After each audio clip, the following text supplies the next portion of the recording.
మిక్కిలిగా ప్రేమించిన మా పరలోకమైన తండ్రి మీకు వందనాలు చెల్లిస్తున్నాను. లోకంలో ఇంద్రపోలేని సత్యాన్ని తండ్రి మా జీవితాలను గ్రహించి మీ గొప్పదైన పరలోకపు మాటను తండ్రి మీకు వినిపిస్తున్నటువంటి బట్టి మీకు వందనాలు చెల్లిస్తున్నాను. ఈ మాటలు శ్రద్ధగా విని ఆలోచించండి. మా బ్రతుకులను మార్చుకొని మీకు మరింత దగ్గర చేరువయ్యే అవకాశాన్ని మాకు దయచేయండి తండ్రి. మీ పిల్లలకు మంచి మాటలు బోధించే బిడ్డలుగా తండ్రి ఉపకారాత్మక దయచేయండి. సమయోచితమైన జ్ఞానంతో మీ పిల్లలకు తండ్రి మంచి మాటలు బోధించగలిగిన అవకాశాన్ని కూడా మాకు దయచేయమని ప్రార్థిస్తున్నాం. మీ పిల్లలందరూ తండ్రి మరి శ్రద్ధాశక్తులు కలిగి విని మీ ఇష్టాన్ని ఈ భూమి మీద నెరవేర్చి మీరున్న ఉన్నతమైన శ్రేష్టమైన లోకం చేరే భాగ్యం అందరికీ దయచేయమని ప్రార్థిస్తూ అర్పిస్తూ సమస్త ఘనతము మీకు ఆరోపిస్తూ క్రీస్తునామంలో ప్రార్థిస్తున్నాను తండ్రి. ఆమేన్. ప్రియమైన దేవుని వల్లరా మరి ఒక మంచి అంశాన్ని, అద్భుతమైన అంశాన్ని మనం ధ్యానించబోతున్నాం. మీ అందరికీ తెలుసు, పుట్టుడు అన్న వెంటనే బైబిల్లో దావీదు గారు కనుక దేవుని ఇష్టాన్ని నెరవేర్చిన దావీదు. మరి దేవుని ఇష్టాన్ని ఎలా నెరవేర్చారు? ఆయన నెరవేర్చిన దేవుని ఇష్టం ఏది? అదేవిధంగా మరి లోకంలో ఎందరో కూడా దావీదును కూడా తప్పుపడుతూ ఉండగా, తప్పు చేసినా పాపం చేసినా ఆయన ఎలా దేవుని ఇష్టాన్ని నెరవేర్చడం అన్న విషయాన్ని ఈరోజు మనం తెలుసుకుందాం. ప్రియమైన దేవుని వారా, దావీదు గారు అన్న వెంటనే ఇందాక చదవబడిన వాక్య భాగంలో కూడా దావీదు కుమారుడా అని యేసుక్రీస్తుని పిలుస్తున్నారు. అంటే యేసుక్రీస్తుని కూడా దావీదు కుమారుడు అంటున్నారు. ఈ రోజు కూడా ఇశ్రాయేల్ దేశం యొక్క ఫ్లాగ్ లో ఒక స్టార్ అనేది కనబడుతోంది. అంటే మీ అందరికీ తెలుసు, ఇరాన్ అదేవిధంగా ఇజ్రాయెల్ యుద్ధం చేస్తున్నది. ఆ యుద్ధంలో కూడా ఫ్లాగ్ మనకు కనిపిస్తున్నట్టు అక్కడ స్టార్లు కనిపిస్తున్నాయంటే ఆ స్టార్ ఎవరికి గుర్తుగా తీసుకున్నారంటే దావీదు గారికి గుర్తుగా తీసుకున్నారు. అంటే ఆనాటి నుంచి ఈనాటి వరకు కూడా దావీదును అనుకుంటూ ఉన్నారు మనం. కనుక దావీదు గారు ఎవరి ఇష్టాన్ని నెరవేర్చారంటే సాక్షాత్తు దేవుని ఇష్టాన్ని నెరవేర్చి ఆయన తరం వారికి సేవ చేసి మనల్ని కూడా దేవుని ఇష్టాన్ని నెరవేర్చమని ప్రోత్సహిస్తున్నవాడుగా దావీదు గారు కనిపిస్తుంది. కనుక దావీదు దేవుని ఇష్టాన్ని ఎలా నెరవేర్చాడన్న విషయాన్ని మనం ఈ అంశం ద్వారా భాగంగా మనం నేర్చుకుందాం. ప్రేమ దేవుని వాళ్ళు భక్తులు అన్న వెంటనే అనేక మంది కనిపిస్తారు అండి. ఒక మోషే గారు కావచ్చు, ఏలియా గారు కావచ్చు, ఒక సమూయేలు గారు కావచ్చు, ఎంతో మంది భక్తులు కనిపిస్తున్నారు. ఆ భక్తులలో దేవుని ఇష్టాన్ని నెరవేర్చిన వాడుగా ఎవరిని మనం గుర్తుకుంటామంటే దావీదు గారిని జ్ఞాపకం చేస్తుంది. యెషై కుమారుడైన దావీదు గారు. దావీదు గారు మందిరం కట్టాలనుకున్నారు, కానీ ఆయన కుమారుడైన సొలొమోనుతో దేవుడు మందిరాన్ని కట్టించడం జరిగింది. కనుక దావీదు గారు ఎలా దేవునికి సేవ చేశాడు, ఎలా సేవ చేసి దేవుణ్ణి మెప్పించాడు, దేవుని ఇష్టాన్నంతా ఎలా నెరవేర్చాడన్న విషయాన్ని మనం నేర్చుకున్నాం. ఇప్పుడు ఇందాక చదవబడిన వాక్య భాగం దగ్గరికి వెళ్దాం ఒకసారి. మత్తయి సువార్త 9వ అధ్యాయము. మత్తయి సువార్త 9వ అధ్యాయం 27లో యేసు అక్కడ నుండి వెళ్ళుచుండగా ఇద్దరు గుడ్డివారు ఆయన వెంట వచ్చి, దావీదు కుమారుడా మమ్మును కనికరించమని కేకలు వేసింది. చూడండి, యేసుక్రీస్తు కాలానికి అక్కడ ఉన్న ప్రాంతంలో యేసుక్రీస్తుని దావీదు కుమారుడు అని పిలుస్తుంది. అప్పటికి దావీదు గారికి యేసుక్రీస్తు వారికి 1000 సంవత్సరాలండి. 1000 సంవత్సరాల కాలమైనా దావీదు జ్ఞాపకం చేసుకుంటూ ఉన్నారు. మరి దావీదు గారు అన్న వెంటనే మరి బయట ప్రజలందరూ కానీ లేదా బైబిల్లో చదివిన వాళ్ళైనా కానీ దావీదుని ఒక తప్పు విషయం మనం ఎప్పుడు ఆలోచిస్తూ ఉంటాం. దావీదు ఎంత పాపం చేశాడండి, ఎంత హత్యలో అంటే నరహత్య చేసిన వాడుగా దావీదు చూస్తున్నాడు. ఊరియా భార్య అయిన బెత్షెబను తెచ్చుకున్నాడు. అదే విధంగా మరి ఊరియాని హత్య చేసిన వాడుగా దావీదు కనిపిస్తున్నాడు. ఇంత ఘోరంగా తప్పిదం చేసి పాపం చేశాడే ఈయన అని మనుషులందరూ కూడా ఆలోచిస్తుంటారు, బైబిల్ చదివిన వాళ్ళు కూడా ఆలోచిస్తుంటారు. కానీ ఆ తప్పు చేసినప్పటికీ కూడా మరి ఆ తప్పుని ఆయన ఏం చేశాడు? పశ్చాత్తాపపడి ఆ జీవితంలో ఆ పశ్చాత్తాపాన్ని మానివేసి, అంటే పశ్చాత్తాపడిన వాడు ఆ తప్పును మరి తిరిగి తప్పు చేయకుండా ఏమండి బ్రతికి దేవుని యొక్క ఉద్దేశాలు నెరవేర్చిన వాడుగా దావీదు కనిపిస్తున్నాడు. పాపి అన్న వెంటనే దేవుడు చెప్పే విషయం అంటే ఈ లోకంలో మనుషులందరూ ఎవరు? అందరూ పాపులే. పాపి కానివాడు అంటే ఎవరు లేరు, నీతిమంతుడు లేడు, ఒక్కడునూ లేడు అంటున్నాడు. ఆ ఒక్కడు లేనప్పుడు దేవుని ఇష్టం కోరిక ఏదుందో తెలుసుకొని దాన్ని నెరవేర్చిన వాడండి దావీదులో. ఈరోజు కుటుంబాలుగా జీవిస్తున్నాం. ఒకరికి ఇష్టమైన ఇంకొకరికి ఇష్టం ఉండదండి. ఏమండి? ఒకరికి కాకరకాయ ఇష్టం అనుకోండి, ఇంకొకరికి బెండకాయ ఇష్టం అనుకోండి, ఎప్పుడు బెండకాయ అని అంటారు, లేదా ఎప్పుడు కాకరకాయ అని అంటారు. లేకపోతే ఒకరికి చపాతీ ఇష్టం అనుకోండి, ఇంకొకరికి దోశ ఇష్టం అనుకోండి, ఇవి ఎప్పుడు అదే తినాలనుకుంటారు. అంటే రంగుల్లో కానీ, బట్టల్లో కానీ, ఏదైనా ఒక ఇష్టాన్ని మనం ఎప్పుడు దాన్ని చేద్దామంటే ఇంకొకరికి ఎవరికి కూడా ఇష్టం ఉండదు. ఎందుకండి? ఎందుకు? మా ఇష్టాలు వేరు, మీ ఇష్టాలు వేరు. చూడండి, ఒక కుటుంబంలోనే ఏమండి, తండ్రికి వంకాయ కూర అంటే ఇష్టం అనుకోండి, పిల్లలందరికీ ఇష్టం లేదనుకోండి, ఎంత కష్టం? ఏమండి? ఎప్పుడు వంకాయలేనా, ఎప్పుడు బెండకాయలేనా, ఎప్పుడు కాకరకాయలేనా? అంటే ఒకరికి వాళ్ళకి ఎక్కువ ఇష్టం ఉన్నాయంటే ఇంకొకరికి అవి ఇష్టంగా ఉన్నాం. అంటే రంగుల విషయంలో కూడా రంగులు ఎప్పుడు ఒకటే 2, 3 రంగులే ఎక్కువ వేసుకుంటున్నారు అనుకోండి, మిగతా వాళ్ళు ఏమనుకుంటారు? ఎప్పుడు అవి వేసుకుంటారు. ఏమండి చూడండి, అంటే డాక్టర్ ఇప్పుడు ఏం దుస్తులు ధరించాలంట? వైట్, అంతే. ఇంకా వేరే డ్రెస్సులు ఎక్కువ వేసుకోరు.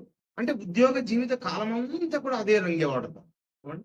ఒక పోలీస్ వాళ్ళు ఉన్నారు అనుకో, ఒక డ్రెస్ కోడ్ ఉంటుంది, అదే వాడతారు వాళ్ళు. ఒక డ్రైవర్కి ఒక కోడ్ ఉంటుంది, కనుక ఒక లాయర్‌కి ఒక కోడ్ ఉంటుంది. అంటే ఒక్కొక్కరు ఒక్కొక్క కోడ్ వేసుకుంటూ ఉన్నారు.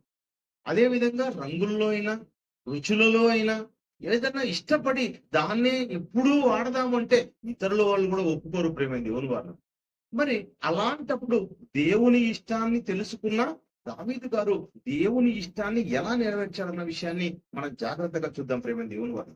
చూడండి అక్కడ కీర్తనల గ్రంథంలోకి వెళ్దాం. మరి దావీదుని దేవుడు కనుగొన్నాడు.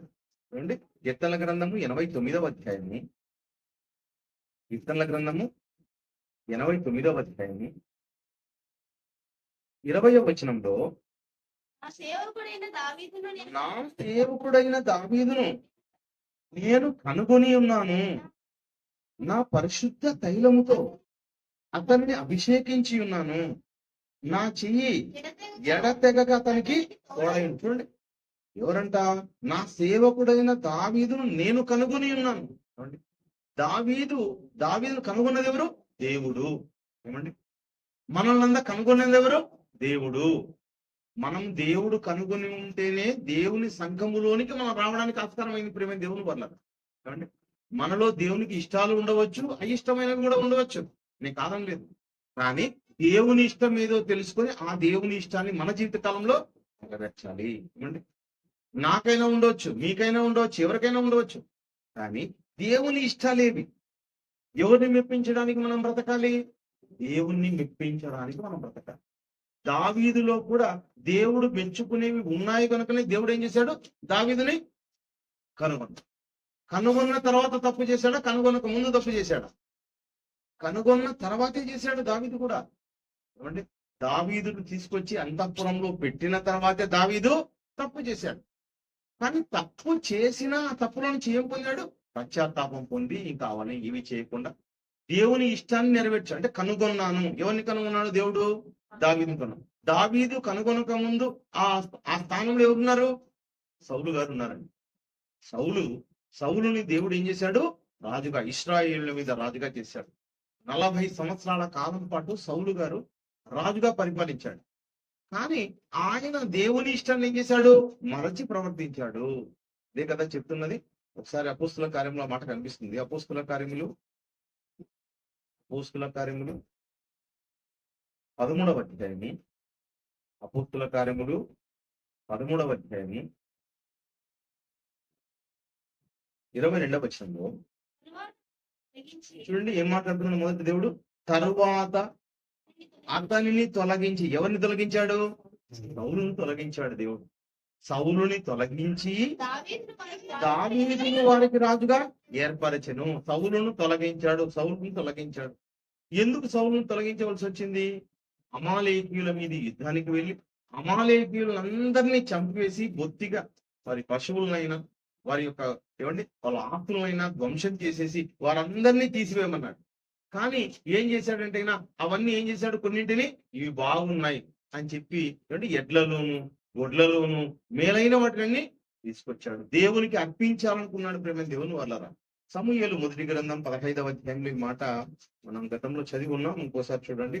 సమూయేలు మొదటి గ్రంథము 15వ అధ్యాయము, సమూయేలు మొదటి గ్రంథము 15వ అధ్యాయము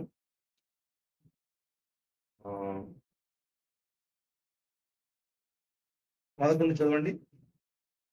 సౌలు సౌలు నన్ను అనుసరింపక వెనుక తీసి నా ఆజ్ఞలకు గైకొనకపోయినా పోయెను గనుక అతనిని రాజుగా నిర్ణయించినందుకు అంటే దేవుణ్ణి పశ్చాత్తాపపడేటట్టు చేశాడంటాడు.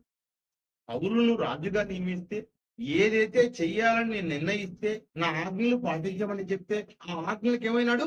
సౌలు దూరం అయ్యాడు. సౌలు దూరం అయ్యాడు కనుక సౌలుని తొలగించి నేను ఎవరు నియమిస్తున్నాను? దావీదుని రాజుగా నియమిస్తున్నాను. ప్రేమన దేవుని వాళ్ళరా, దావీదుని ఎవరు ఎన్నుకున్నారు? దేవుడు ఎన్నుకున్నాడు. ఇది ఈ కాలంలో ఈ తరం కన్నా ఇంకా గొప్ప వాళ్ళని రాబోయే కాలంలో దేవుడు ఎన్నుకుంటాడు. ఏమండి, ఆ తరం వరకు అండి. ఎందుకు మరి సౌలు ఎన్నుకున్నాడు? సౌలు కన్నా దావీదు ఎన్నుకోవచ్చు కదంటే ఎవరి యొక్క ఆయుష్కాలము, ఏమండి, ఎవరి యొక్క జీవితం పెద్దది? అక్కడ సౌలు పెద్దవాడు, దావీదు చిన్నవాడు. సౌలు కాలానికి దావీదిగా పుట్టకపోయి ఉండవచ్చు. కొన్ని కాలాల పాటు పొద్దున్ని ఎన్నుకొని వాళ్ళని తొలగించేనా ఇంకొకరిని దేవుడు నియమిస్తాడు. ఇది దేవుని చిత్తంలో ఉంది. ప్రేమ దేవుని వల్ల. ఏమండి, గత కాలంలో ఉన్న ఉపాధ్యాయులు ఈ కాలంలో ఉన్న ఉపాధ్యాయులకి పోటీ పడితే ఎలా ఉంటుంది? ఈ కాలం ఉపాధ్యాయులు గొప్ప కనిపిస్తారు అనుకోండి, ఉదాహరణ చెప్తున్నా. కానీ గత కాలం వాళ్ళకి వాళ్ళు బోధించాలి, ఆ తరంలో వాళ్ళకి వారు సేవ చేయాలి. ఈ తరంలో వాళ్ళకి వీళ్ళు సేవ చేయాలి. చూడండి, గవర్నమెంట్ ఏం చేస్తుంది? సెలక్షన్ చేస్తుంది. డిఎస్సి అని ఒకటి పెట్టి దాని ద్వారా ఏం చేస్తుంది? సెలక్షన్ చేసి నియమిస్తుంది. అదే విధంగానే దేవాది దేవుడు కూడా ఒక సెలక్షన్ చేశాడు. ఇది వద్దు, ఇతడు వద్దు అని తీసేసి అతన్ని తొలగించమని ఏం చేశాడు? నియామకం చేసినట్టుగా మనకు కనిపిస్తుంది. ప్రేమ దేవుని వల్ల. అంటే బెత్షెబా విషయంలో ఊరియాని చంపే విషయంలో ఒక హంతకుడుగా కనిపిస్తున్నాడు. దావీదు ఎవరు కనిపిస్తున్నాడు? దావీదు ఒక హంతకుడు, నరహంతకుడుగా కనిపిస్తున్నాడు. ఒక తప్పు చేసిన వాడుగా, ఒక పాపం చేసిన వాడుగా దావీదు కనిపిస్తున్నాడు.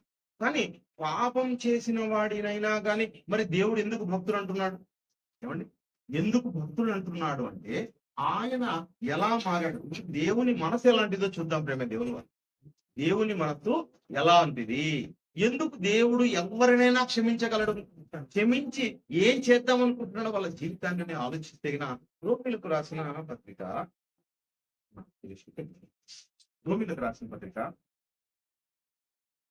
11వ అధ్యాయాన్ని 34వ వచనంలో, రోమిలకు రాసిన పత్రిక 11వ అధ్యాయం, ప్రభువు మనసెరిగిన వాడెవడు?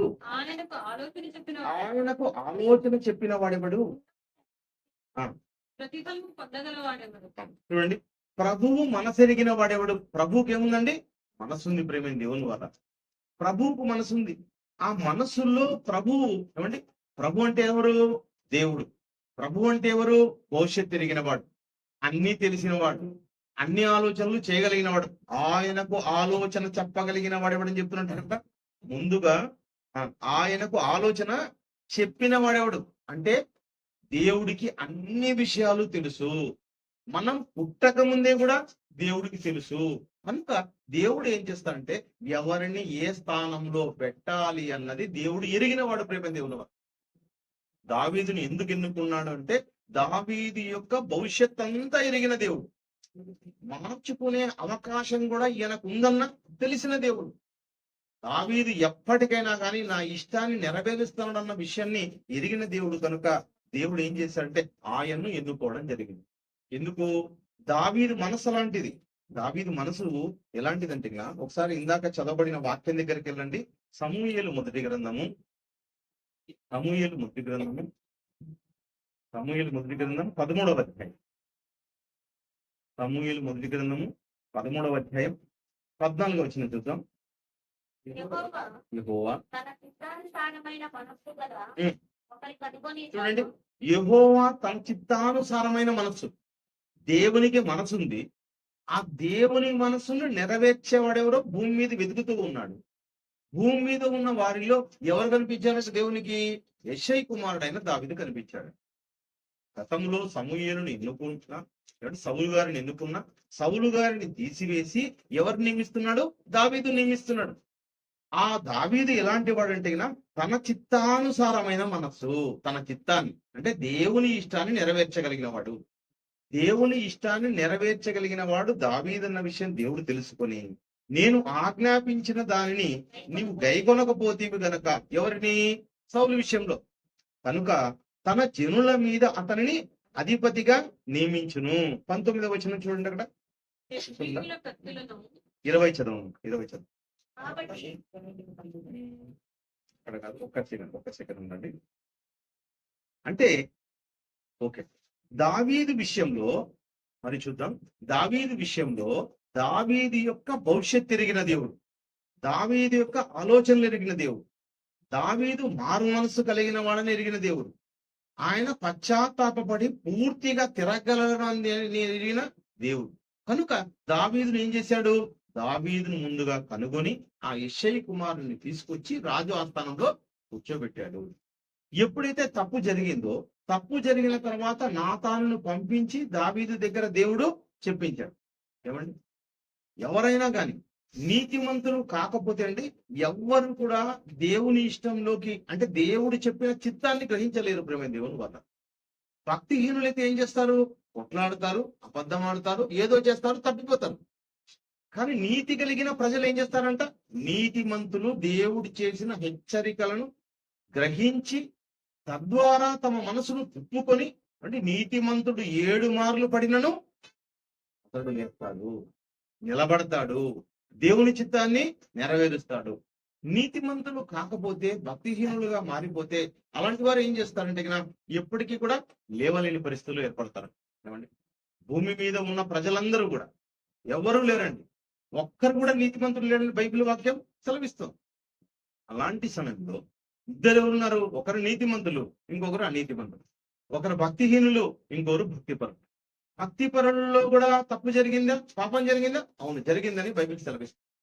కానీ భక్తిపరులు, నీతిపరులు ఉన్న వాళ్ళు ఏం చేస్తారంటే, ఏ పాపం అయితే వారి హృదయంలో వారు జరిగిందని తెలుసుకున్నారో, తెలుసుకున్నదని ఏం చేయగలరు? వాళ్ళు నిలబడే అవకాశం ఉంటుంది. వాళ్ళ ఆ విషయాన్ని, తప్పును వాళ్ళు గ్రహిస్తారు. సామెతల గ్రంథం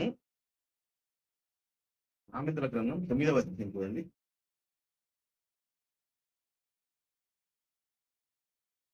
సామెతల గ్రంథం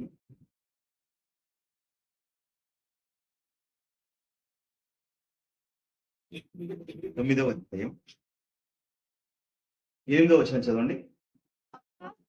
అపహాసకుని గద్దింపకము, గద్దించినడల వాడు నిన్ను ద్వేషించును. చూడండి, అదే నాతాను చెప్పినప్పుడు ఏం చేశాడు? అతన్ని ద్వేషించాడా? దావీదు నాతానుని ద్వేషించాడా? నాతాను ద్వేషించలేదండి. తనకి విషయమంతా చెరిపిన తర్వాత, అయ్యో నేను ఎంత ఘోర పాపం చేశాను, ఇదేదో ఇక్కడ జరగదులే, ఎవరికి తెలియదులే అనుకున్నాను. కానీ నా దేవునికి ఏమైపోయింది? ఆ విషయం తెలిసిపోయింది.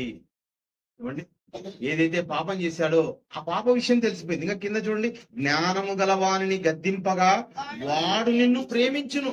ఏమండి, జ్ఞానం కలిగిన వాడు గనక దావీదును గద్దిస్తే దేవుణ్ణి ఏం చేశాడు? దావీదు అత్యధికంగా ప్రేమించాడు. ప్రేమ దేవుని వాడు ప్రేమించాలి, ప్రేమించాలి, ప్రేమించాలి. ఎవరిని? భూమి మీద ఉన్న వారిని, భూ సంబంధం కాదు. ప్రేమ దేవుని వాడు దేవుణ్ణి ప్రేమించాలి. దేవుణ్ణి అత్యధికంగా ప్రేమించేవాడు ఎవరు? జ్ఞానంతో. 9వ వచనం, జ్ఞానము గలవానికి ఉపదేశము చేయగా వాడు మరింత జ్ఞానం నందును, నీతి కలిగిన వానికి బోధ చేయగా వాడు జ్ఞానాభివృద్ధి నందాలి. తప్పు చేయడం మానవ సహజం, మానవులు తప్పు చేస్తారు. దేవుడైతే తప్పు చేయలేడు. ఎందుకు తప్పు చేయలేడు? దేవుడు మనుషుడు కాదు కనుక. ఏమండి, దేవుడు మనుషుడు కాదు కనుక దేవుడు తప్పు చేయలేదు. మనిషి గనక తప్పు చేశాడు. కానీ తప్పు సరిదిద్దుకున్నవాడు ఈ ప్రపంచంలో గొప్పవాడు. ప్రేమ దేవుని వాడు అలా తప్పు సరిదిద్దుకున్నవాడుగా దావీదు కనిపిస్తున్నాడు. ఆ దావీదు ఆ తప్పు తప్ప, అంటే బెత్షెబా విషయంలో తప్పు తప్ప మరెప్పటికీ కూడా తప్పు చేయలేదు. ప్రేమ దేవుని వాడు అంటే 7 వంశావళులను ఏం చేశాడు దేవుడు చంపివేసి ఎవరిని ఎక్కడికి తీసుకుపోయాడు? ఇదిగో కనానులోనికి ఈ ఇశ్రాయేలుని తీసుకెళ్లాడు. ఇశ్రాయేళ్లు కాకముందు కనానీయులు, పెరిజీయులు, పుత్తీయులు, యోబుసీనీయులు, ఎన్నో జాతుల వాళ్ళు ఉన్నారండి. ఆ జాతుల వాళ్ళని దేవుడు ఎందుకు తీసేస్తున్నాడు? దేవుడు వాళ్ళని కంటకంగా ఉన్నారు, పాపం చేస్తూ ఉన్నారు, వాళ్ళంతా కూడా మూర్ఖులుగా ఉన్నారు, గర్వాంధులుగా ఉన్నారు. వీరందరినీ తీసివేసి వీరిని పెట్టడంతో దేవుని ఉద్దేశం అంటే, ఇదిగో పరిశుద్ధులైన నా పిల్లలుగా ఉంటారు. దేవుడికి ఏమి ఇష్టం అండి? పరిశుద్ధత ఇష్టం. దేవుడు పరిశుద్ధుడు గనక తన పిల్లలందరూ పరిశుద్ధులుగా ఉండాలి.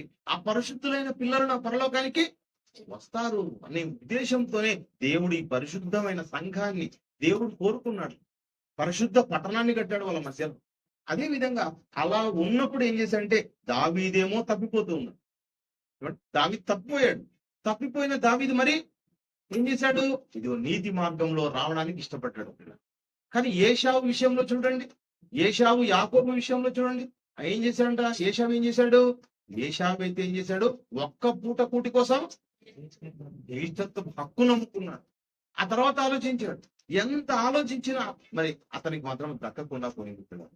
కాబట్టి జాగ్రత్తగా ఆశీర్వాదాన్ని కాపాడుకోవాలి. ఆశీర్వాదం నేను పొందుకోవాలన్న ఉద్దేశం ఎవరికుంది? యాకోబుకుంది. యాకోబు పుట్టిన నాట నుండి ఎదుగుతూ ఉన్నాడని. ఏమండి, వీరిరువు ఎవరు? ఇరువురు ఇస్సాకు యొక్క సంతానమే. ఇస్సాకు సంతానమైన దేవుడు ఏం చెప్పాడు? పెద్దవాడు చిన్నవాడికి దాసుడు అవుతాడు. అంటే పుట్టిన తర్వాత చెప్పాడు, పుట్టక ముందు చెప్పాడు? పుట్టక ముందు చెప్పాడు. వాళ్ళు పుట్టక ముందే, ఒక్క రోజైనా గడవక ముందే, వాళ్ళు ఏ తప్పు చెయ్యక ముందే దేవుడు తప్పు మోపుతున్నాడు. ఏమంటే ఇది ఏమన్నా న్యాయంగా కనిపిస్తుందా? అన్యాయంగా కనిపిస్తుందా? మనుషులకైతే అన్యాయంగా కనిపిస్తుంది. ఏమండి, ఎంత అన్యాయస్తులండి దేవుడు. వాళ్ళు పుట్టలేదే. యాకోబు ఏశావు అసలు పుట్టనే లేదు. వాళ్ళు పుట్టక ముందే, వారు పుట్టిన తర్వాత ఏదైనా తప్పు చేస్తే తప్పని చెప్తే బాగుండేది. కానీ దేవుడు చూడండి, తప్పు చెయ్యక ముందే ఏమన్నాడు? పెద్దవాడు చిన్నవాడికి దాసుడు రాయించాడు. ఎందుకు రాయించాడు? భవిష్యత్తు ఎరిగిన దేవుడు. ఏమండి, భవిష్యత్తు ఎరిగిన దేవుడు. వీళ్ళు ఇలాగే చేస్తారంటే వాళ్ళు అలాగే చేస్తారండి. ఏమండి, ఇలాగే ఉంటారు, ఇలాగే అయిపోతారంటే వాళ్ళు అలాగే అయిపోతారు. మనసు ఎంత చెప్పినా జరగని మనస్తత్వం అన్నది ఏశావు దగ్గర ఉంది కనుక దేవుడు వారి విషయంలో మాట చెప్పాడు. దేవుడు చెప్పే మాట ఏమంటే, అందరూ అనీతి పరులే, అందరూ మోసగాండ్రే, అందరూ కూడా ఈ భూమి మీద అపరిశుద్ధులే, నీతిమంతులు ఎవరు లేరు, ఒక్కడునూ లేడు. రోమీయులకు రాసిన పత్రిక 3:11లో, రోమీయులకు రాసిన పత్రిక 3వ అధ్యాయం 11వ వచనంలో, గ్రహించువాడు ఎవడనూ లేడు, అందరూ త్రోవ తప్పి ఏకముగా పనికి మాలిన వారైరి. చూడండి, 3:11లో నీతిమంతుడు లేడు, ఒక్కడు లేడు, గ్రహించువాడు లేడు, దేవుణ్ణి వెదకువాడు లేడు. చూడండి, ఎవరు దేవుణ్ణి వెదకేవారు లేరు. ఏమండి, మనుషులందరికీ ఏమొచ్చింది? సంపాదించాలి, సుఖపడాలి, ఏదో కోరుకోవాలి, ఉద్యోగాలు కావాలి మాకు, అంటే ఇల్లులు కట్టాలి, వాహనాలు సంపాదించాలి. ఏమండి, ఇవన్నీ ఎవరు పెట్టారు? ఇవన్నీ ఆలోచనలు అపవాది తలంపులు. ప్రేమ దేవుని వల్ల అపవాది తలంపులు ఇవన్నీ కూడా మనకు ఉన్నదానితో తృప్తి కలగకుండా చేశాడు వాడు. మీకున్నది బాగోలేదు, ఇంకా ఏదో కొత్తది వస్తే బాగుంటుంది. ఆదాము హవ్వల్ని కూడా వాడు ఏం చేశాడు? వాడు మార్చేశాడు. మీరు ఈ పండ్లు తింటే ఏమైపోతారు? దేవతల వలె. చూడండి, పండ్లు తినకముందు బాగోలేరా? బాగుంది జీవితం. ప్రతిరోజు చల్లపూట దేవుడు వస్తున్నాడు, మాట్లాడుతున్నాడు, బాగా ప్రశాంతమైన జీవితం. ఏమండి, దేవుని జ్ఞానం కలిగి ఉన్నారు, బాగుంది. కానీ ఇప్పుడు తింటే ఈ పండు తింటే, ఈరోజు చూడండి, ఈరోజు షేర్ మార్కెట్లలో పోయిన వాళ్ళని చూడండి ఎలా ఉంటారు. షేర్ మార్కెట్లో పోయి వెళ్ళి లాస్ అయిపోయి లక్షలు కోట్లు లాస్ అయిపోయిన తర్వాత ఏం చేస్తారు? బాధపడుతూ ఉంటారు. ఎన్ని అప్పులు అయిపోయినండి, ఎన్ని తిప్పలు అయిపోయినాయండి. భూమి మీద ఎవరికి చెప్పకుండా పారిపోతూ ఉంటారు. ఊర్లు విడిచేట్టు వెళ్ళిపోతుంటారు. గతంలో ఉన్నప్పుడు బానే ఉంది కదా, అవును, ఏదో కొద్దిగా అప్పు ఉందని చెప్పేసి ఇంకా పెద్ద అప్పులు చేసి దాంట్లోకి పోతే ఆ షేర్ మార్కెట్ ఏం చేసింది? నిండా ముంచేసిందని లక్షల కోట్లు ఆవిరైపోతున్నాయి. చూడండి ఎలా ఉంది పరిస్థితి. కనుక ప్రేమైన దేవుని వల్ల ఏదో ఆశించి, దేవుడు ఏం చెప్తాడంటే, కొందరు దాన్ని ఆశించి విశ్వాసం నుండి తొలగిపోయి తమను తాము పొడుచుకుని. ఎందుకు రాయించాడు ఈ మాటలన్నీ? కొందరు దాన్ని ఆశించి, ఏదో లోకంలో ఏదో గొప్పది అంటే ఆశించడం ప్రేమ దేవుని వల్ల. ఏదో ఉంది ఈ లోకంలో, ఉన్నదానికన్నా కొత్తదేదో తెచ్చుకోవాలి అనుకుంటూ పెద్ద పెద్ద సమస్యల్లోనికి మనుషులు దిగిపోతున్నారు ప్రేమ దేవుని వల్ల. దేవుడు మనసు చూస్తాడు. దేవుడు దేని చూస్తాడు? మనసును చూస్తాడు. కయ్యూను హేబేలు విషయంలో కూడా ఏం జరిగింది? కయ్యూను ఎంత తెచ్చాడు? కొంత తెచ్చాడు. హేబేలు కూడా ఏం తెచ్చాడు? ఆయన కొన్ని తెచ్చాడు. ఈయన కొంత తెచ్చాడు, ఆయన కొన్ని తెచ్చాడు.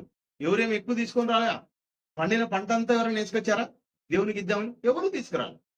వారు కొన్నే తెచ్చారు, ఈయన కొంతే తెచ్చారు. కానీ ఒకదాన్నేమో ఒప్పుకున్నాడు. అంటే హేబేలు తెచ్చిందానేమో దేవుడు ఏం చేశాడు? అంగీకరించాడు. కయ్యూను తెచ్చిందానేమో అంగీకరించలేదు. ఎందుకు అంగీకరించలేదు? మనసు. ఎలాంటి మనసు కలిగి ఉన్నారు? ఏమండి, వస్తువులను బట్టి దేవుడు చూడటం లేదు ప్రేమ దేవుని వల్ల. దేవుడు ఏది చూడటం లేదు. వీరిచ్చేది ఎంత ఉంది, వారిచ్చేది ఎంత ఉంది అనుకోవడం లేదు దేవుడు. ఎవరు ఎంత ఇచ్చినా మనసు బాగుండాలి. పేద విధవరాల విషయంలో చూస్తామండి. పేద విధవరాలు 2 కాసులు వేసిందంట. అంటే ధనవంతులు అక్కడ ఉన్న వాళ్ళు వాళ్ళకున్న ధన సమృద్ధిలో చాలా చాలా ఇచ్చారు. బంగారాన్ని ఇచ్చారు, ఒకరు వెండిని ఇచ్చారు, ఏమండి ఒకరు వజ్రాలు ఇచ్చిండొచ్చు, ఎంతెంతో పెద్ద పెద్దవన్నీ ఇచ్చారు. ఏమండి ఎవరిని చూశాడు దేవుడు? ఆ పేద విధవరాలి మనసు చూశాడు. ప్రభువు మనసు చూడండి ఎలా ఉందో. ప్రభువు మనసెరిగిన వాడెవడు అంటే వారు చేస్తున్న విషయాన్ని గ్రహించేవాడండి దేవుడు అన్న వెంటనే. ఎలాంటి మనసు కలిగి ఉన్నారు? తప్పు చేశారా, పాపం చేశారా, నీతిమంతుడు లేడా? ఎవడను లేడు. కానీ నీతిమంతం లేక వచ్చిన తర్వాత ఇదిగో నేను తప్పు చేశాను, నేను పాపం చేశాను, నేను అన్యాయం చేశాను, నేను అక్రమం చేశాను, నేను మోసం చేశాను, నేను నా భార్యనే మోసం చేశాను, నా పొరుగు వాళ్ళని మోసం చేశాను. ఏం చేయాలి?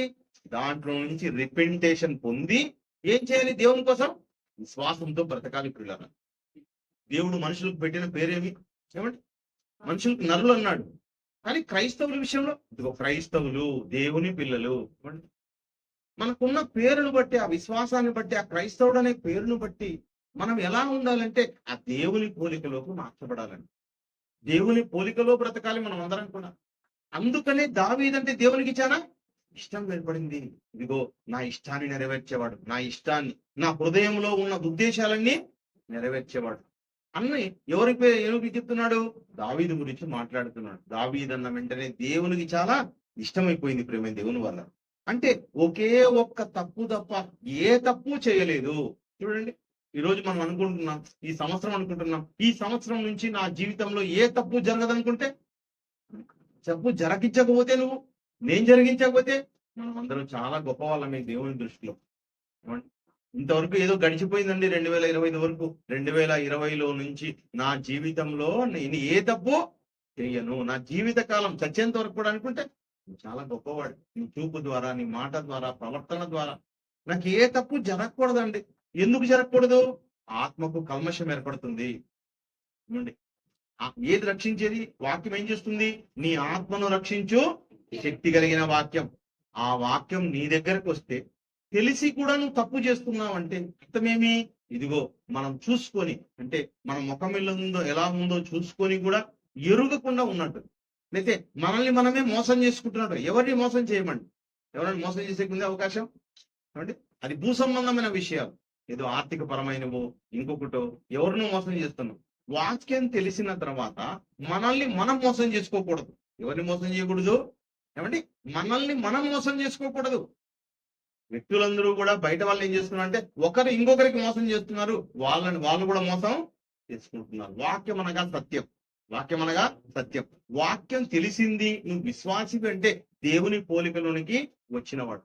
నువ్వు దేవుని పోలికలోకి వచ్చిన తర్వాత ఏం చేయాలంటే నువ్వు మోసం చేసుకోకూడదు, నువ్వు మోసం చేసుకోకూడదు పిల్లలు. అంటే దావీదు విషయంలో అయితే దావీదు ఒకే తప్పు చేశాడన్న విషయం మరి దేవుడు చెప్తున్నాడు. రాజుల గ్రంథం, మొదటి రాజుల గ్రంథం 15వ అధ్యాయం 4లో, మొదటి రాజుల గ్రంథం 15వ అధ్యాయం 4వ మాటలో దావీదు హిత్తీయుడైన ఊరియా సంగతి యందు తప్ప తన జీవిత దినములన్నీ యెహోవా దృష్టికి, ఏమండి, జీవిత దినములన్నీ ఇక నా జీవితంలో దేవుని ఇష్టం తప్ప ఇక నా ఇష్టం అనేది వద్దు. చూడండి, నేను నా ఇష్టం కాదు నెరవేర్చు, నేను దేవుని ఇష్టాన్ని నా జీవిత కాలంలో నెరవేర్చాలి. ఎందుకంటే ఎక్కడుండేవాడిని నేను? గొర్రెల దొడ్డిలో ఉండేవాడిని. గొర్రెల దొడ్డిలో ఉండే నన్ను తీసుకుని వచ్చి రాజసింహాసనం మీద దేవుడు కూర్చోబెట్టాడంటే, ఆయన కూర్చోబెట్టిన దానికి నన్ను కనుగొని నన్ను తీసుకొచ్చి పెట్టాడంటే నేనేం చేయాలి? ఆయన్ను మెప్పించాలి, ఆయన్ను ఘనపరచాలనుకున్నాడు ప్రేమ దేవుని వల్ల. అతనికి ఇచ్చిన ఆజ్ఞల్లో దేని విషయం అందులో తప్పిపోకుండా ఉండేను గనక. చూడండి, దేని విషయంలో ఇంకా తప్పిపోలేదంట ప్రేమ దేవుని వల్ల. అంటే మనందరి జీవితాల్లో కూడా దావీదు ఏం బోధిస్తున్నాడంటే, ఇదిగో ఆయన ఏ విషయంలో తప్పిపోలేదు, మనం కూడా ఏ విషయంలో ఇంకా తప్పిపోకూడదు. దావీదు తప్పు చేశాడా, పాపం చేశాడా? ఏమండి, చాలా మంది చెప్తాడు, ఇతడు ఎలా భక్తుడు అవుతాడు, తప్పు చేశాడు కదా, పాపం చేశాడు కదా. తప్పు చేసినా, పాపం చేసినా, ఆ పాపములో నుంచి మారి నిలబడడానికి నీతిమంతుడికి దేవుడు ఏం చేస్తాడు? 7 మార్లు అవకాశం ఇస్తాడు. అక్కడ నీతిమంతుడు పడినను 7 మార్లు పడినా నిలబడగలడు. నిలబడాలి. ఎందుకంటే ఈ జన్మ చాలా గొప్పది. ఈ జన్మ ఒకే ఒక జన్మ. ఈ జన్మ మరి వచ్చేది కాదు ప్రేమ దేవుని వల్ల. కనుక అలా నిలబడాలి. ఏమండి, ఒకనాడండి ఈ యొక్క మందిరం అనేది దావీదు ఏమి ఇష్టం నెరవేర్చాడనే విషయం ఆలోచన. దావీదు తన జీవిత కాలంలో దేవుని ఇష్టాన్ని ఎలా నెరవేర్చాడు, దేవుడికి ఏమి ఇష్టమై ఉండేదో ఆ విషయాలన్నీ గ్రహించిన వాడుగా దావీదు మనకు కనిపిస్తున్నాడు. ఒకనాడు 10 తెరలతో ఉండిన ఆ మందిరం, ప్రత్యక్షపు గుడారం ఎవరి మధ్యలో ఉండేది? ఇశ్రాయేలుల మధ్యలో ఉండేది. ఆ ప్రత్యక్షపు గుడారంలో ఒక వెలుగు అనేది ఉండేది పిల్లలు. ఆ వెలుగు ఉండడం వల్ల ఇదిగో దేవుడు అక్కడ ఉన్నాడు, ఆ ప్రత్యక్షపు గుడారంలో ఉన్నాడు అనే విషయం వాళ్ళకి తెలిసేది. కనుక నేనైతే ఎక్కడున్నాను? దేవదారు రాణులు కట్టిన మా గొప్ప మందిరంలో, అంతఃపురంలో జీవిస్తూ ఉన్నాను. నా దేవుడు ఎక్కడున్నాడు? తెరల చాటున ఉన్నాడు. కాబట్టి నేను నా దేవుని యొక్క మందిరాన్ని కట్టాలి, గొప్పగా కట్టాలనుకున్నాడు ప్రేమ దేవుని వల్ల. ఒక అద్భుతంగా కట్టాలి. ఈ ప్రపంచ ప్రజలందరూ ఏమండి నోటి మీద వేలేంచుకునే విధంగా కట్టాలి. ఏమండి, నా దేవుడు ఎవరు? నా దేవుడు ఈ ప్రపంచాన్ని చేసినవాడు, ఈ ప్రకృతిని చేసినవాడు, పరలోకంలో ఉన్నవాడు. ఆ దేవుని మందిరం ఎలా ఉండాలంటే ఇంత గొప్పగా ఉండాలి. ఎక్కడ ఏ విషయంలో మనం రాజీ పడకూడదు. అలాంటి గొప్ప మందిరం నేను నిర్మించాలనుకున్నా దేవుడు ఏం చేశాడంటే, ఇదిగో నువ్వు కట్టకూడదు. మరి నీ చేతులు రక్తమయమయ్యాయి కనుక నీ కుమారుని చేత ఆ మందిరాన్ని కట్టిస్తాను. ఒకవేళ కట్టాలి అనుకున్నాడు అనుకోండి, దేవుడు సత్యం చెప్పేవాడు. దేవుడు ఏమంటే, నీవు నా కొరకు ఎలాంటి మందిరం కట్టుదవు, నేనేమన్నా హస్తకృతయాలలో నివసిస్తానా? సత్యం కూడా చెప్పేశాడండి దేవుడు. చూద్దాం ఆ మాట కూడా. 7వ అధ్యాయం చూడండి. అపోస్తుల కార్యములు 7వ అధ్యాయం 47లో దావీదు మందిరం కట్టాలనుకుంటే ఆ మందిరం గురించి ఆలోచించినప్పుడు ఏం చెప్తున్నాడు? 7వ అధ్యాయం 47. అయితే సొలొమోను ఆయన కొరకు మందిరం కట్టించెను, అయినను ఆకాశం నా సింహాసనము, భూమి నా పాదపీఠము, మీరు నా కొరకు ఎలాంటి మందిరం కట్టుదురు, నా విశ్రాంతి స్థలం ఏది అని, ఇవన్నీ నా హస్తకృతంలో కావా? చూడండి, నా కోసం దావీదు నువ్వేం కట్టాలనుకుంటున్నావు? దేవుని ఇష్టాన్ని నెరవేర్చడానికి దావీదు ఏమనుకున్నాడు అంటే, ఇదిగో నేను ఇంత గొప్పగా ఉన్నాను కానీ ఏమంటే దేవునికి ఒక మందిరం కట్టించాలనుకున్నాడు. అప్పుడు దేవుడు ఏం చెప్తున్నాడు అంటే, అతని యొక్క కొలతలు చెప్తున్నాడు. ఆకాశం నా సింహాసనము, భూమి నా పాదపీఠము, నా కోసం ఎలాంటి మందిరం కడతారు మీరు? ఏ మందిరం అయితే నేను పడతాను? నా పట్టే అవకాశం ఉందా? నువ్వు కట్టలేవు. నేను ఏం చేస్తాను? నీ కుమారుని ద్వారా నేను మందిరం కట్టిస్తాను. నీ కుమారుడైన సొలొమోను ద్వారా మందిరం కట్టిస్తాను. అయితే నా కుమారుడు సొలొమోను కడతాడు, ఇక నాకేం పని లేదు అనుకున్నాడా దావీదు? ఆలోచించడు పిల్ల. నా కుమారునితో కట్టిస్తాను దేవా, అయితే నా కుమారునితో కట్టించని ఊరుకుండలేదండి. ఆ మందిరం కోసం, ఆ మందిరంలో కావాల్సిన అవసరతల కోసం, ఆ మందిరానికి కావలసిన వస్తువుల కోసం అన్ని సమకూర్చాడండి. దేవుని మనసెరిగిన వాడుగా, దేవుని ఇష్టాన్ని ఈ భూమి మీద నెరవేర్చాలనుకున్నవాడిగా ఈ రోజు మనం అందరం కూడా మందిరాలలోకి వెళ్ళాలి, మందిరం ఉండాలి అనుకుంటే ఆ మందిరానికి ప్రారంభ మందిరం ఏది? యెరూషలేము మందిరం. ఆ యెరూషలేము మందిరం ప్రారంభించాలనుకున్నవాడు ఎవరు? దావీదు గారు. దేవుని ఉద్దేశాన్ని నెరవేర్చాలనుకున్నవాడు పిల్లలు.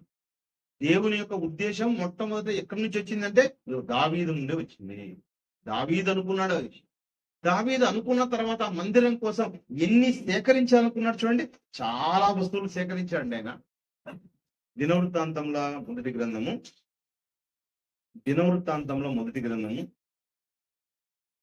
22వ అధ్యాయము.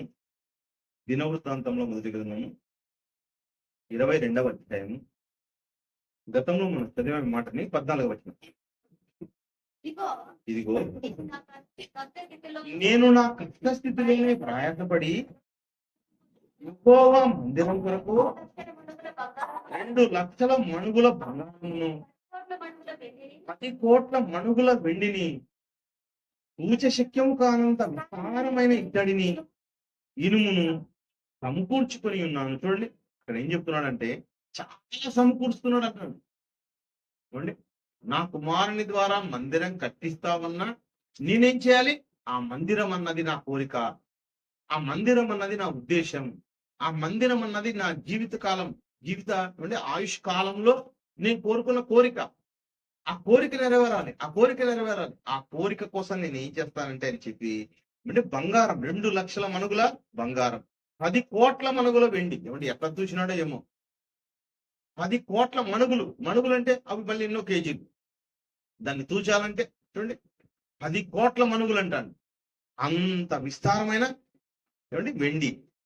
ఇంకా ఏం చేయండి, ఇత్తడి ఇనుము విషయంలో ఇత్తడి ఇనుము ఏం చేశాడంట? విస్తారమైన అంటున్నాడు. విస్తారమైన అంటే అది 10 కోట్లు కూడా కాదండి, ఇంకా ఎక్కువ. తూచడానికి చెప్పడానికే లేదు, క్యాలిక్యులేషన్ చేయడానికే లేనంత అంటే ఇత్తడి, అదేవిధంగా ఇనుము అంత తీసుకొచ్చాడంట.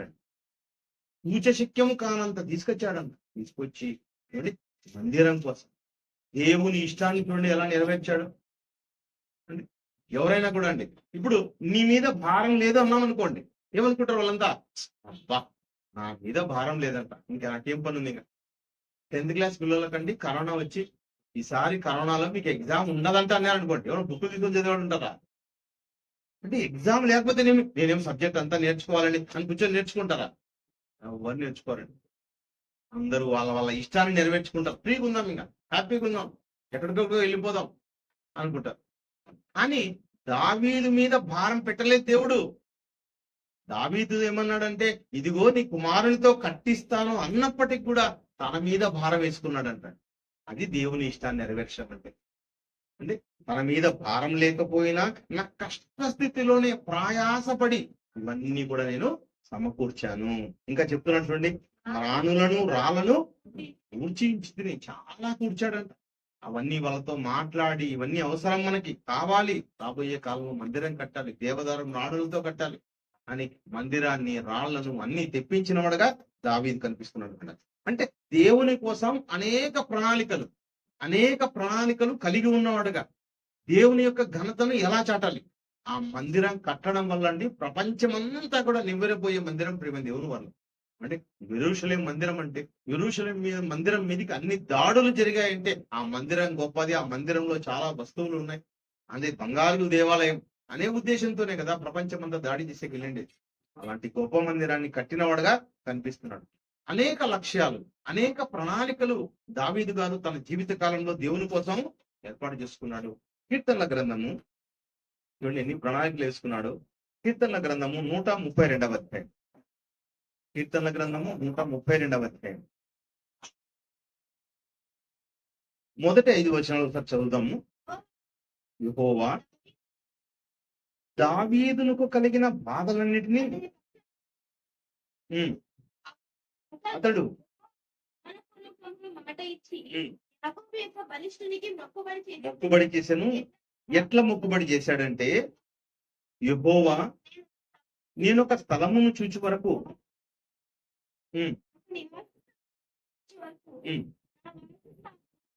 నా వాస స్థానమైన గుడారంలో నేను ప్రవేశించండి.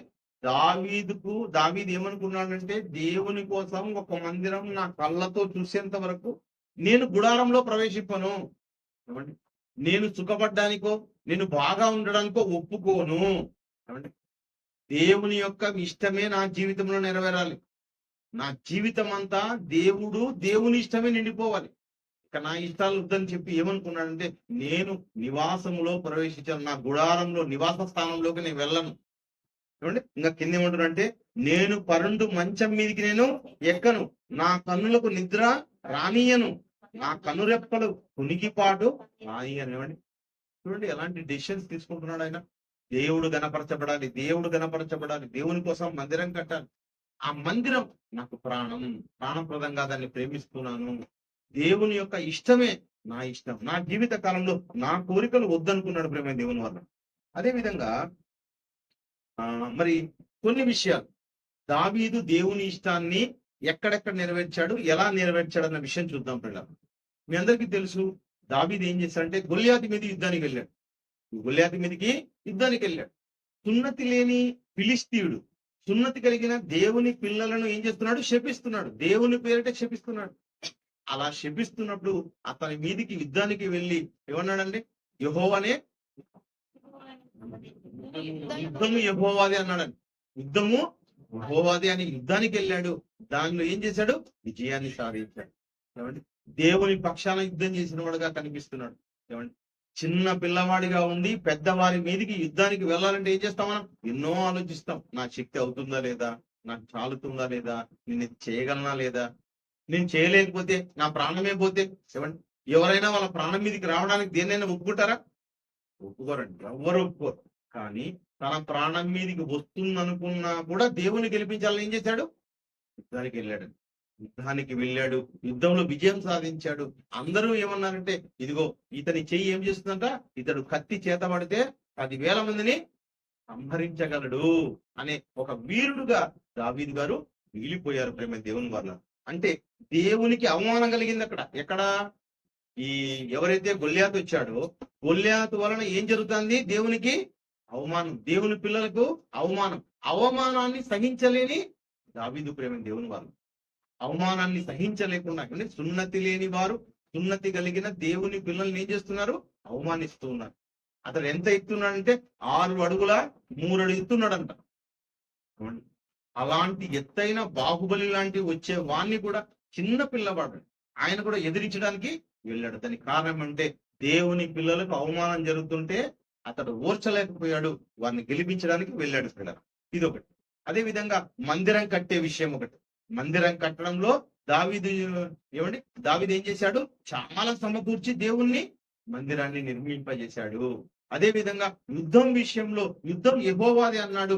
దేవుని పక్షాన నిలబడి దేవుని పిల్లలకు అవమానం జరుగుతుంటే దేవుని పిల్లల్ని గెలిపించిన వాడుగా దావీదు కనిపిస్తూ ఉన్నాడు. అదే విధంగా కృతజ్ఞత విషయంలో అండి మనం ఎప్పుడు కూడా ఎలా ఉంటామంటే, చాలా సార్లు మనుషులుగా ఉన్న వాళ్ళు కృతజ్ఞత చూపలేము. ఏమంటే ఒకరికి కృతజ్ఞత చూపాలి అంటే కృతజ్ఞత చూపించుకున్నా పర్వాలేదండి, మన మనసు ఏం చేస్తుంది? పక్కకు పంపిస్తుంది. కానీ దావీదు ఎంత కృతజ్ఞత కలిగిన వాడు. కీర్తన గ్రంథం అక్కడే 103వ అధ్యాయం దేవుని ఇష్టాన్ని ఎలా నెరవేర్చాడనే విషయం చూస్తున్నాం. 103వ అధ్యాయం 103 కీర్తన గ్రంథం 103వ అధ్యాయం 1వ వచనం. నా ప్రాణమా యెహోవాను సన్నుతించుము, నా అంతఃకరణమున సమస్తమా ఆయన పరిశుద్ధ నామమును సన్నుతించుము. నా ప్రాణమా యెహోవాను సన్నుతించుము, ఆయన చేసిన ఉపకారములలో దేనిని మరవకు. దేవుడు ఎన్నో ఉపకారాలు చేశాడు. ఏదో చిన్న కష్టం వస్తేనే నాకే కష్టం వచ్చింది అనుకుంటాం. నీకు అన్ని అనుభవిస్తున్నావు. ఈ అనుభవించే ప్రతిదీ ఎవరి కష్టం? దేవుని కష్టం. క్రైస్తవుడు ఎలా ఉండాలంట? ఆనందించుము, ఎల్లప్పుడూ దేవుని యందు ప్రభువునందు ఆనందించుకుంటున్నాడు. క్రైస్తవుడు అన్నవాడు చాలా ఆనందంగా ఉండాలి. ఆనందమే ఆనందం. ఏమంటే ఇంట్లో వాళ్ళు ఏమన్నా అయిపోయినా, ఎక్కడ ఏమున్నా వాక్యంలో ఎప్పుడు ఆనందిస్తూ ఉండాలి పిల్లలు. ఇప్పుడు బాగా ఇబ్బంది, కష్టం, నాకే వచ్చే కష్టాలు కాదు, ఎన్ని వచ్చినా దేవుని యందు ఆనందించాలి. దేవుడు చెప్పిన దానికి మనం కృతజ్ఞత కలిగి ఉండాలి. ఏమండి దేవుడు ఎన్నో మేలులు చేశాడు. ఈరోజు చూడండి, గర్భ ఫలాలుగా లేని వాళ్ళు ఎంతమంది ఉన్నటువంటి డాక్టర్ల దగ్గరికి వెళ్ళండి. ఏమండి ఎంతమంది ఉంటారు పిల్లలు లేకుండా? మనకి ఎన్ని ఇచ్చాడు చూడండి, ఎన్నో ఇచ్చాడండి. ఇందాక మన ఆత్మీయ తండ్రి జయశాలి గారు కూడా జాన్సన్ అన్న యొక్క కుమార్తెను చూపించి, ఆ కుమార్తె పుట్టక ముందు జాన్సన్ అన్న గారు పిల్లలు లేక 18 ఏళ్ళు ఉన్నాడంట. 18 ఏళ్ల కాలం పాటు పిల్లలు లేరు. పిల్లలు పుట్టిన తర్వాత కూడా అనారోగ్యంతో ఉన్న బిడ్డ. కానీ దేవుని సేవ విషయంలో ఎంతో గొప్ప సేవ. అంటే అలా చేయడానికి, ఇంతమందికి స్ఫూర్తిదాయకంగా ఉండడానికి ఎన్నో సమస్యలున్నా ఎంతో స్ఫూర్తిగా ఉండాలండి. దావీదు గారికి సమస్యలు లేవంటే దావీదు గారికి చాలా సమస్యలు ఉండవచ్చు. ఎన్ని సమస్యలున్నా దేవుని ఏం చేస్తున్నాడు? కృతజ్ఞత కలిగి ఉన్నాడంట. ప్రేమ దేవుని చూడండి అక్కడ ఏం చెప్తున్నాడు? నా ప్రాణమా యెహోవాను సన్నిధించుము, నా అంతరంగం ఉన్న సమస్తమా ఆయన పరిశుద్ధ నామమును సన్నిధించుము. నా ప్రాణమా యెహోవాను సన్నిధించుము, ఆయన చేసిన ఉపకారములలో దేన్ని మరవకము. నీకు ఎన్నో ఉపకారాలు దేవుడు చేశాడు. ఎన్నో ఉపకారాలు చేసిన వాడు దేవుడు అన్న వెంటనే ఉపకారి. దేవుడు అపకారి కాదు పిల్లరా. ఒక్కొక్కరికి ఒకలా చేసేవాడు కాదు. ఒక్కొక్కరికి ఒక తలాంతులు ఇచ్చేవాడు కాదు. చాలా తలాంతులు ఇచ్చాడు అతనికి. మీకు ఇచ్చిన తలాంతులను దేవుని కోసం మీరు వాడాలి. దేవుని కోసం పని చేయాలి. మీ తలాంతులను దాచిపెట్టకండి. మీ తలాంతులను వాడండి. దేవుని పనిలో ఉండండి అని ఎవరు చెప్తున్నారు? దావీదు గారు చెప్తున్నారు. ఉపకారం చేశాడు మీకు అన్ని విషయాల్లో దేవుడు. అదే విధంగా ఏమండి, దేవుణ్ణి మనము వెతకాలే వారుగా ఉండాలండి. దేవుణ్ణి వెతకవారు లేరు అని మనము రోమిలకు రాసిన పత్రిక 11:3 కిందికి చదివినప్పుడు ఏం కనపడింది అక్కడ? దేవుణ్ణి వెతకవారు లేరు. ఒక్కడునూ లేడు దేవుణ్ణి వెతకవారు. దేవుని వెతకాల వద్దా? దేవుణ్ణి వెతకాలి. దేవుడు తను వెతకవారి కోసం చూస్తూ ఉన్నాడు. దేవుడు ఎవరు ఎదుగుతారా అని. మరి కీర్తన గ్రంథం 63వ అధ్యాయం ముగిస్తాను. కీర్తన గ్రంథం 63వ అధ్యాయం మొదటి వచనంలో, దేవా నా దేవుడము నీవే, వేకువనే నేను నిన్ను వెతుకుతున్నాను. ఏమండి, ఎంతకు లేస్తారండి లేవాలనుకుంటే? ఒక్కొక్కరు మేమంతా ఆఫీసర్లు కదా అని 7కి 8కి ఎప్పుడో లేస్తారు అందరూ కూడా. కానీ దావీదు ఎప్పుడు లేస్తున్నాడంట? ఆయన మహారాజు కదా. ఏమండి, లేటుగా వండుకుంటాడు, లేటుగా లేస్తారనుకుంటే ఆయన ఏమంటున్నాడు ఇక్కడ? నేను వేకువనే నిన్ను వెదకుదును. వేకువనే లేస్తున్నాడంట. ఈ మధ్య అండి మన సంఘంలో గుణించిమన్న గారు మరి స్టార్ట్ చేశారు ఆల్రెడీ. పొద్దున్నే ఎవరి ఫోటో ఫస్ట్ వస్తుందంటే అందరికన్నా ఫస్ట్ అన్న ఫోటోనే వచ్చింటారు. ఏమండి, 5:30 6 గంటలకే లేచి ఆయన ముందుకు లేస్తారులేండి. 5 కదా, ఆయన లేచి 3:30 4కే లేచేది. వేకువనే లేచిన వెంటనే బైబిల్ని తీసుకొని తనకు వచ్చిన పరిజ్ఞానాన్ని అర్థం చేసుకోవడానికి, దేవుని మాటలు చదవడానికి ఇష్టపడుతున్నాడు పిల్లలు. ఏమండి, ఎవరిని మెప్పించడానికి మన బ్రతుకులు?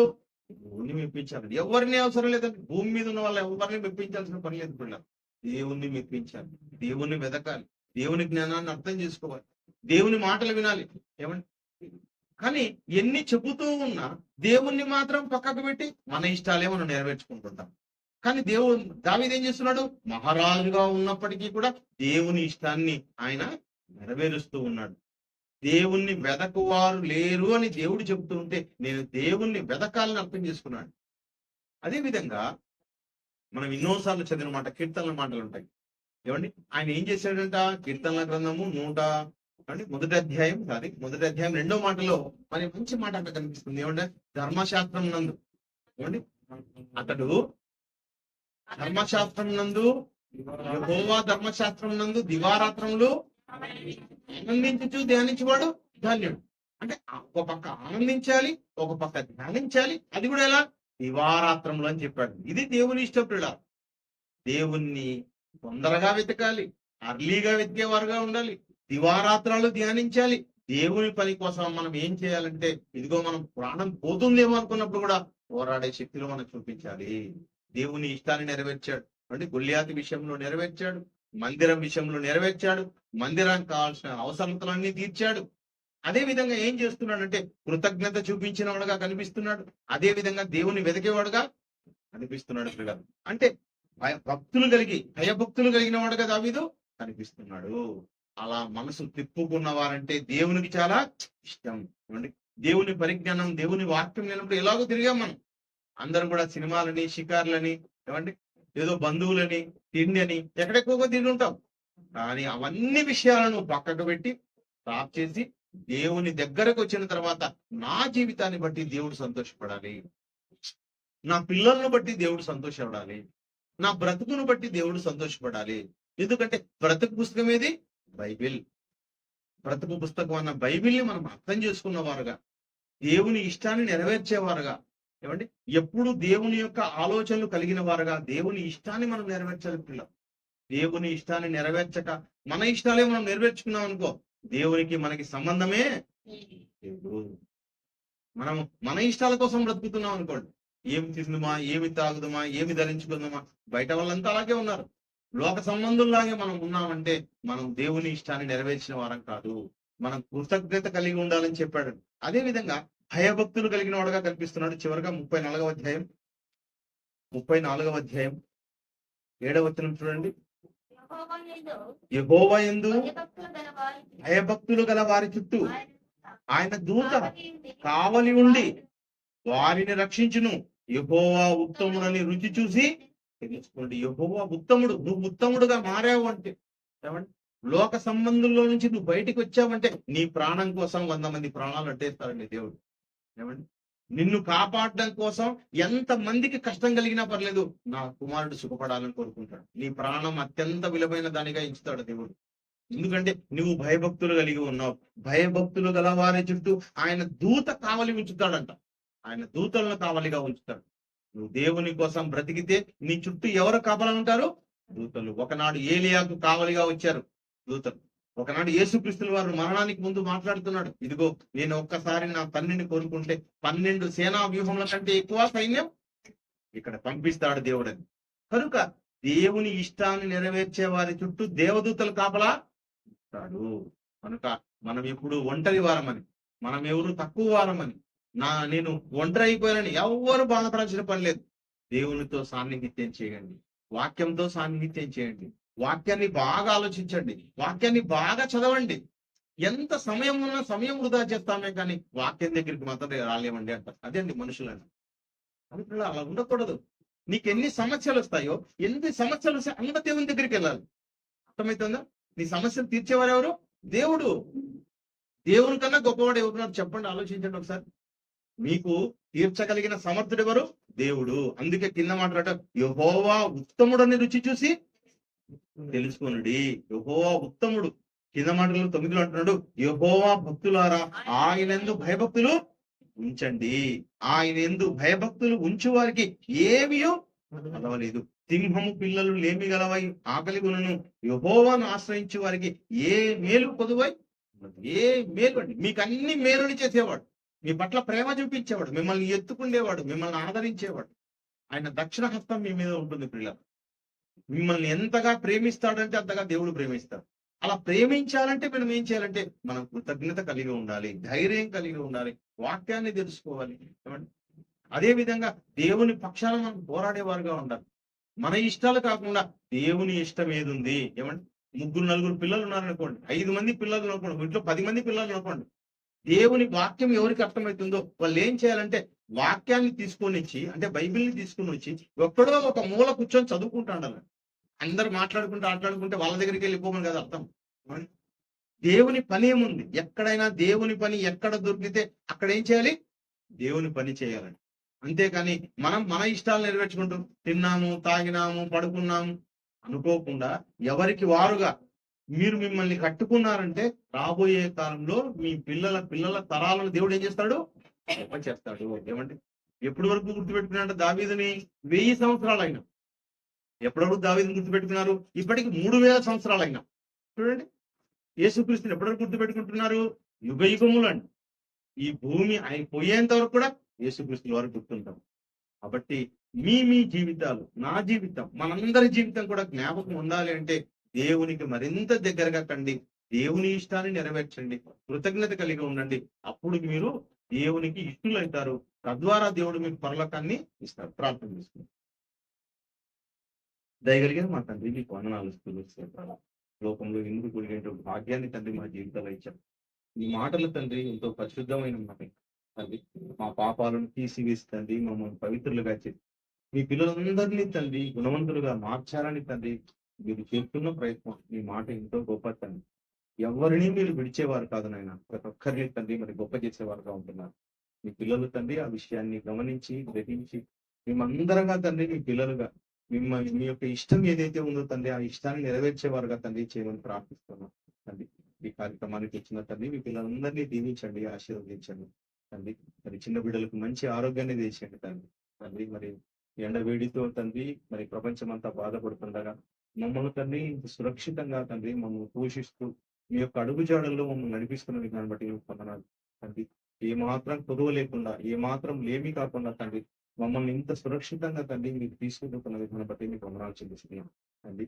మా సంఘంలో ఉన్నవారు ఎవ్వరూ తండ్రి విడవడక ప్రతి ఒక్కరు కూడా తండ్రి మరి పరలోక ప్రయత్నంలో మేము అందరూ ఉండడానికి సహాయం చేయమని ప్రార్థిస్తూ అర్థిస్తూ సమస్త ఘనతను మీకు ఆలోచిస్తూ క్రీస్తు నామములో ప్రార్థిస్తున్నాను తండ్రి.